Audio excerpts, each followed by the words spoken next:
Hello friends, welcome to Sugam Vidya classes. Myself Ram Chaudhary and today we will discuss about Indian Air Force new recruitment. आज हम बात करेंगे भारतीय वायुसेना ने अग्निवीर बैच के लिए जो सेकंड बैच 2025 है उसके लिए न्यू रिक्रूटमेंट है वो जारी कर दिया है, यानी उसका नोटिफिकेशन है वो रिलीज हो चुका है। तो उसके बारे में हम तमाम पॉइंटों को अच्छे से एक एक करके डिस्कस करेंगे।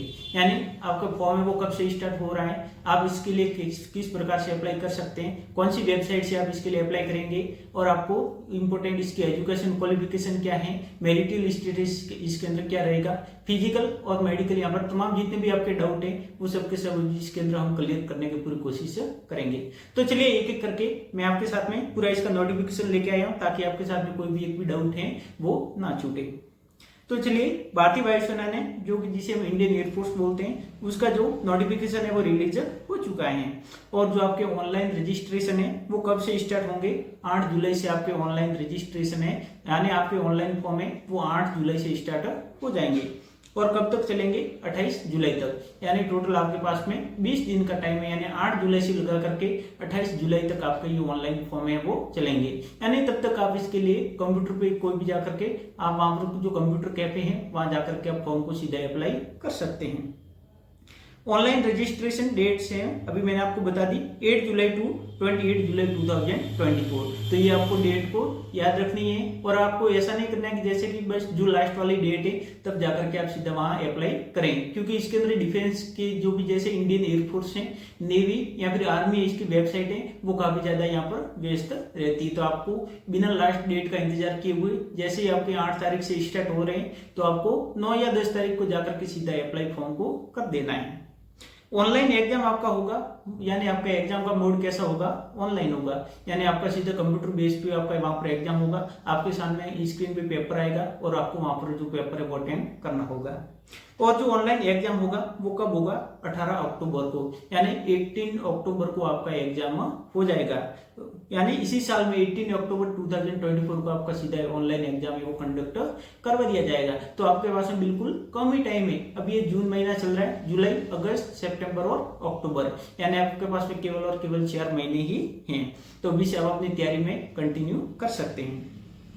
आगे हम देखेंगे इसकी पूरी डिटेल। मैंने आपको बता दिया फॉर्म कब से स्टार्ट हो रहे हैं और आपकी एग्जाम कब है वो भी मैंने आपको बता दिया। तो कब है आपकी एग्जाम, 18 अक्टूबर को। उसके बाद में हम देखेंगे कि आप फॉर्म को किस प्रकार से भर सकते हैं, यानी फॉर्म भरने का क्या प्रोसेस रहेगा ये भी हम साथ में डिस्कस करेंगे। आगे इंडियन एयरफोर्स ने बताया है कि the selection test is not selection as a commission officer, pilots and navigator and airman, यानी जो आपका ये सिलेक्शन टेस्ट है वो केवल और केवल किसके लिए है, एयरमैन यानी जो अग्निवीर हैं उनके लिए केवल है। आप एग्जाम के बाद में ना तो कोई कमीशन ऑफिसर बनेंगे या फिर पायलट के लिए भी आपका ये टेस्ट नहीं है और ना ही आपके लिए नेविगेटर या फिर एयरमैन के लिए नहीं है। ये टेस्ट किसके लिए कंडक्ट है, केवल एयरमैन के लिए, यानी सॉरी अग्निवीर के लिए केवल। नेक्स्ट हम इसकी देखेंगे एज लिमिट, यानी कौन कौन से स्टूडेंट यानी कौन कौन से कैंडिडेट हैं वो इसके अंदर फॉर्म भर सकते हैं। डेट ऑफ बर्थ इसके अंदर ब्लॉक वाइज होता है, यानी डिफेंस के अंदर जो भी आप फॉर्म भरते हैं तो वहां पर आपकी डेट ऑफ बर्थ है वो कैसे होती है, ब्लॉक वाइज। तो आपकी यदि जो भी कैंडिडेट हैं उनकी डेट ऑफ बर्थ 3 जुलाई 2004 यानी 3 जुलाई 2004 टू 3 जनवरी 2008, यानी 3 जुलाई 2004 से लगा करके 3 जनवरी 2008 तक जिनकी डेट है यानी डेट ऑफ बर्थ है वो इसके लिए अप्लाई कर सकते हैं। एक बार फिर से आप सुन लीजिएगा, 3 जुलाई 2004 से लगा करके 3 जनवरी 2008 तक जिनकी डेट ऑफ बर्थ हैं और दोनों ये तारीखें हैं, यानी बोथ डेट्स आर इंक्लूसिव, यानी दोनों की दोनों तारीखें वो भी शामिल इसके अंदर होगी। तो ये कैंडिडेट हैं वो इसके लिए अप्लाई कर सकते हैं। और यहाँ पर जो मैरिटल स्टेटस है, यानी जो भी इसके लिए कैंडिडेट अप्लाई करेंगे वो अनमैरिड होने चाहिए। कैसे होने चाहिए, अनमैरिड यानी अविवाहित। और इसके लिए मेल और female candidate both can eligible, यानी मेल और फीमेल दोनों कैंडिडेट हैं वो इसके अप्लाई कर सकते हैं। पहले इसके अंदर यही प्रोसेस होता था कि केवल और केवल मेल कैंडिडेट इसके लिए अप्लाई कर सकते थे, लेकिन जब से अग्निवीर ये साथ में लागू हुआ है तो अग्निवीर के अंदर male and female both can apply. Next है एजुकेशन क्वालिफिकेशन। एजुकेशन क्वालिफिकेशन यानी जब आप इसके लिए अप्लाई करेंगे तो आपकी जो शैक्षणिक योग्यता है वो क्या होनी चाहिए, तो वो भी हम देखेंगे। एजुकेशन क्वालिफिकेशन है वो यहाँ पर दो कैटेगरी के अंदर डिवाइड है। कितने कैटेगरी के अंदर? दो, यानी आप इसके अंदर दो कैटेगरी के अंदर फॉर्म भर सकते हैं। पहली कैटेगरी है science category and second category इसकी क्या हो जाएगी? Other than science. यानी साइंस के अंदर ऐसे जो विद्यार्थी, यानी ऐसे मेरे साथी जिन्होंने कक्षा 12वीं वो साइंस से पास किए, साइंस का मतलब है जिसकी 12वीं में फिजिक्स, केमिस्ट्री और मैथ सब्जेक्ट हैं, वो साइंस कैटेगरी में आ जाएंगे। और जैसे मेरे साथी जिन्होंने अदर देन साइंस में बायोलॉजी भी अदर देन साइंस के अंदर आएगी।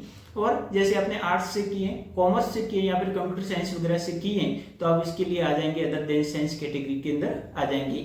और ये अग्निवीर से पहले ये जो रिक्रूटमेंट थी वो किसके अंदर मानी जाती थी? ऐसे X and Y group, X वाले साइंस कैटेगरी में माने जाते थे और वाई ग्रुप वाले थे वो अदर देन साइंस के अंदर माने जाते थे। तो चलिए साइंस के अंदर हम थोड़ा देखते हैं कि यहाँ पर इन्होंने क्या क्वालिफिकेशन बताई है। Candidate should have passed intermediate 10+2, यानी कोई भी कैंडिडेट है उसकी क्वालिफिकेशन क्या होनी चाहिए? इंटरमीडिएट, यानी 12वीं कक्षा उन्हें पास की हुई होनी चाहिए। Equivalent examination with mathematics, physics and English. और सब्जेक्ट कौन कौन सी होनी चाहिए? एक तो आपकी मैथमेटिक्स होनी चाहिए, साथ में फिजिक्स होनी चाहिए और इंग्लिश भी होनी चाहिए। From education board recognized by the center, state and UT, minimum with 50% mark aggregate and 50% marks in English। और आपके जो टोटल 12वीं हैं उसके अंदर भी 50% मार्क्स होने चाहिए। और उसके अलावा आपके जो इंग्लिश सब्जेक्ट है, इंग्लिश में भी आपके 50% मार्क्स होना बेहद जरूरी है। यानी आपको ये समझ में नहीं आया था, जैसे आपकी पूरी 12वीं की मार्कशीट है तो 12वीं के अंदर भी आपको पूरे 50% मार्क्स होने जरूरी हैं। और स्पेशल इंग्लिश है, इंग्लिश के अंदर भी आपके 100 में से 50 नंबर होना जरूरी है, तो ही आप इसके लिए अप्लाई कर सकते हैं। और यदि ये नहीं है, और यदि आपने सीधे 10वीं के बाद में, ऐसे मेरे साथी होंगे जिन्होंने सीधा कोई डिप्लोमा किया है या फिर कोई ऐसी जिसे हम बोलते हैं कोई भी जैसे ITI वगैरह की है, तो वो भी इसके लिए अप्लाई कर सकते हैं। तो देखेंगे past 3 years diploma courses in engineering. तो यदि आप साइंस कैटेगरी में अप्लाई करना चाहते हैं तो आपके पास में क्या होना चाहिए? 3 साल का जो डिप्लोमा है वो इंजीनियरिंग के अंदर होना चाहिए। वो किस किस के अंदर हो सकता है? मैकेनिकल के अंदर हो सकता है, इलेक्ट्रिकल के अंदर हो सकता है, या फिर इलेक्ट्रॉनिक्स या फिर जो ऑटोमोबाइल्स होते हैं उसके अंदर, या फिर कंप्यूटर साइंस के अंदर भी आप कर सकते हैं, या फिर instructional and the technology, information technology from the central and state universities. यानी ये जो भी मैंने आपको बताया उसके अंदर यदि आपके पास 3 साल का डिप्लोमा है तो भी आप कर सकते हैं। लेकिन इसके अंदर भी सेम वही क्राइटेरिया है कि आपके उस डिप्लोमा के अंदर 50% मार्क्स होने जरूरी है। और इंग्लिश, यदि डिप्लोमा में आपकी इंग्लिश नहीं है तो आपके कौन से इंग्लिश के मार्क्स गिने जाएंगे? जो कक्षा 10वीं के हैं, यानी 10th के अंदर आपके इंग्लिश में 50% मार्क्स होना जरूरी है। तो ये तो हो गया साइंस कैटेगरी के। अब आगे हम देखेंगे, और जिन्होंने 2 इयर्स का डिप्लोमा किया है वो भी इसके लिए अप्लाई कर सकते हैं, लेकिन वो साइंस के अंदर हो, यानी जो इंजीनियरिंग डिपार्टमेंट के अंदर यदि आपने 2 साल का डिप्लोमा किया है तो भी आप इसके लिए अप्लाई कर सकते हैं। लेकिन आपके लिए भी वही नियम बन सकते हैं कि 50% मार्क्स जो ऑल ओवर और इंग्लिश के अंदर भी सेपरेट आपके 50% मार्क्स होना जरूरी है। नेक्स्ट हम देखेंगे अदर देन साइंस। क्या देखेंगे? Other than science. पहली कैटेगरी थी साइंस सब्जेक्ट और सेकंड कैटेगरी क्या हो जाएगी? Other than science. Passed intermediate 10+2 equivalent examination in any stream subject from educational board recognized by the central state with 50% marks aggregate and 50% marks in English। यानी कोई भी board से आपने 12वीं कक्षा पास की हो और उसके अंदर आपके लिए क्या नियम बन सकते हैं कि आपके 50% मार्क्स उसके अंदर भी होने जरूरी है और 50% मार्क्स आपके इंग्लिश के अंदर भी होने जरूरी है। और यदि आपके पास में कोई भी वोकेशनल डिप्लोमा है तो भी आप इसके लिए अप्लाई कर सकते हैं। और उस डिप्लोमा के अंदर भी आपके 50% मार्क्स ऑल ओवर भी होना जरूरी है और 50% सेपरेटली इंग्लिश के अंदर भी होना जरूरी है। तो ये तो होगी आपकी एजुकेशन क्वालिफिकेशन। तो मैंने आपको बता दिया एजुकेशन क्वालिफिकेशन आपकी 2 कैटेगरी में है, यानी एक तो आप साइंस के लिए अप्लाई कर सकते हैं और एक अदर देन साइंस, और इसके अलावा आप बोथ के लिए भी अप्लाई कर सकते हैं। यानी ऐसे कैंडिडेट जो दोनों में फॉर्म भर सकते हैं, उसके लिए अलग से पेपर आता है और उसके लिए टाइम थोड़ा ज्यादा मिलता है। आगे हम देखेंगे जो आपके मेडिकल स्टैंडर्ड है वो क्या होने चाहिए। आपकी हाइट है, इसके अंदर जो मेल कैंडिडेट हैं उनकी हाइट 152.5 सेंटीमीटर होनी जरूरी है, तो ये इसके अंदर हाइट है। और जो फीमेल कैंडिडेट हैं उनकी भी सेम हाइट है, लेकिन ऐसे कैंडिडेट जो नॉर्थ ईस्ट एरिया से बिलोंग करते हैं या फिर जो हिली एरिया यानी पहाड़ी एरिया से बिलोंग करते हैं, उनके लिए यहाँ पर 5 सेंटीमीटर का रिलैक्सेशन दिया हुआ है। यानी उनकी हाइट कितनी होनी चाहिए, 147 सेंटीमीटर होनी चाहिए। तो ये तो होगी आपकी हाइट। नेक्स्ट हम देखेंगे चेस्ट, यानी आपका जो चेस्ट है वो कितना होना चाहिए। जो मेल कैंडिडेट है उनका जो चेस्ट है वो ऑल ओवर 77 सेंटीमीटर होना चाहिए और उसके साथ में 5 सेंटीमीटर का एक्सपेंशन यानी फुलाव भी होना जरूरी है। और जो फीमेल कैंडिडेट है उनके लिए चेस्ट की वहां पर कोई रिक्वायरमेंट नहीं है, यानी आपको वहां पर चेस्ट नहीं नापा जाएगा। लेकिन ये बात है कि आपको वहां पर जो 5 सेंटीमीटर चेस्ट को फुलाना जरूरी होगा। नेक्स्ट है हियरिंग, यानी आपकी वहां पर सुनने की क्षमता क्या होनी चाहिए। Candidate should have normal hearing, able to hear forced whisper from the distance of 6 meters by each separately। यानी आपको क्या करना होगा, वहां पर आपका एक टेस्ट होगा, उस टेस्ट के अंदर आप 6 मीटर की दूरी से आपको वहां पर कोई भी वहां पर साउंड वगैरह बजाया जाएगा तो उसे आपको अच्छे से वहां पर सुनना होगा। नेक्स्ट है dental, should have healthy gums, good set of the and minimum 14 dental points. यानी आपके जो मसूड़े हैं वो एकदम अच्छे हेल्थी होने चाहिए और साथ में 14 डेंटल पॉइंट्स भी होने जरूरी है।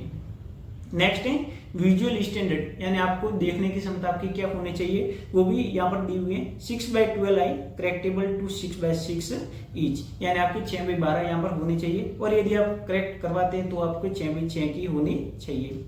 Maximum limits of the reflective error, और उसके अंदर आप थोड़ा बहुत चेंज भी करवा सकते हैं। तो वहां पर आपको जो केवल +2 पॉइंट डी यहाँ पर माना जाएगा और मायोपिया में केवल 1 यहाँ पर माना जाएगा और इंक्लूडिंग बोथ यदि है तो ±0.50 आपको वहां पर माना जाएगा।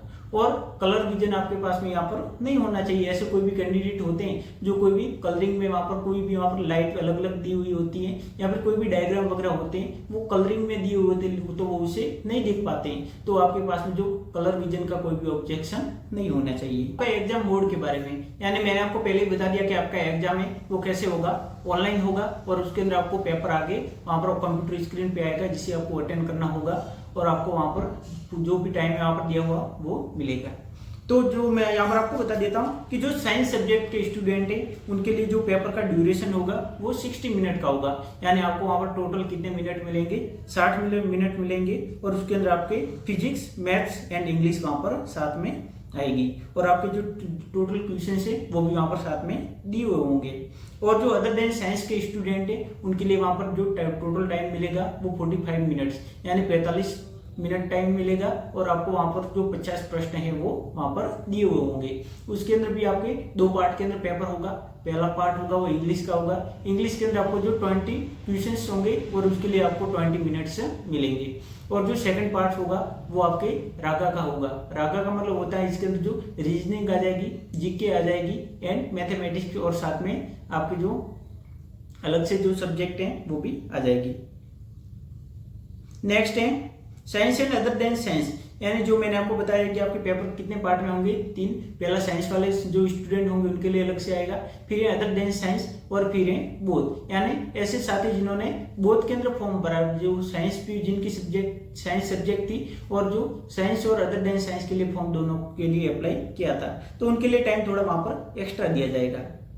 फिर आपके मार्किंग स्कीम क्या रहेगी, यदि आप कोई भी प्रश्न सही करते हैं तो उसके लिए आपको 1 नंबर दिया जाएगा और नेगेटिव मार्किंग वहां पर है तो यदि आप कोई भी आंसर वहां उसका गलत करते हैं तो आपके 0.25 नंबर है वो वहां पर काट दिए जाएंगे, यानी 1/4 आपके माइनस मार्किंग भी दी हुई है। तो ये आपके टोटल रहा। पेपर का मोड मैंने आपको बता दिया कि किस प्रकार से आपका पेपर होगा।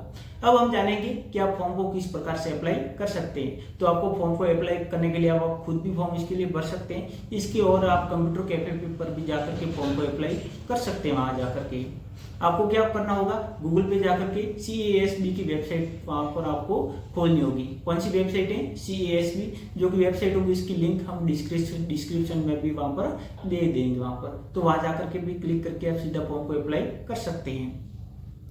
तो CASB की वेबसाइट पर जाकर के आपको वहाँ पर आधार कार्ड और अपने जो मोबाइल नंबर और एक ईमेल आईडी होगी वो वहाँ पर आप रजिस्ट्रेशन करेंगे। यदि आपने पहले फॉर्म नहीं है भरा हुआ तो वहाँ पर आपको रजिस्ट्रेशन करना होगा और वहाँ पर आपको OTP आएगा और वापस उसके लिए आपको लॉगिन करना होगा। और जैसे आप लॉगिन करेंगे तो आप सीधा जो भी प्रोसेस है वहाँ पर आपको डॉक्यूमेंट जो भी अपलोड वगैरह करने और आपको जो भी नेसेसरी वहाँ पर जो वहाँ पर जानकारी पूछी है वो आपको वहाँ पर फिल करनी होगी। तो ये हो गया जो पेपर का पैटर्न। नेक्स्ट जो फेज सेकंड के बारे में वो मैं आपको नेक्स्ट वीडियो में बताऊंगा। तो उसके लिए ये जानकारी आपको कैसी लगती है इसे एक बार अपने साथियों के साथ में भी शेयर जरूर करें और आपको ये वीडियो कैसा लगता है लाइक करें और हमारे YouTube चैनल को सब्सक्राइब करना ना भूलें। Thank you.